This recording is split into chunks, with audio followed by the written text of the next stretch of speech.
Much closer to home, crews are also out surveying damage in Fayette County, and that's where we find our Ross Guidotti this noon. Ross, what damage are you seeing there? Well, you know what's very interesting? The winds came through a very small area, so you couldn't see a lot of damage because population isn't concentrated, but we did find an area here along Kessler Road. See this giant pile of dirt I'm standing in front of? It was actually in the ground yesterday, belonging to this massive tree that fell down right beside a house. You can see the twisted and broken limbs.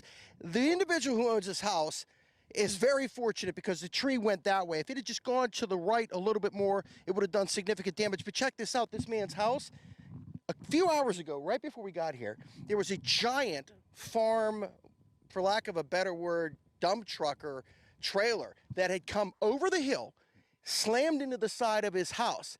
His barn up there damaged, his trailer damaged. But let's follow it some more, shall we? As we take the direction of the wind, past this tree, over those barns, it started heading down and over the hill, where we saw even more damage, including appears to be a garage, had its entire roof lifted off and then placed. And what's so interesting about that is you have a building completely destroyed, maybe 100 yards away, a house undamaged, and some more damage, and another structure not far away, not damaged. Is it a tornado? Is it straight line winds? Whatever it was, it did a lot of damage. And before we go, I want to tell you something. If you look at this hillside here, there's no trees on it, because this time last year, a storm did the exact same thing, knocking down all the trees that were once here.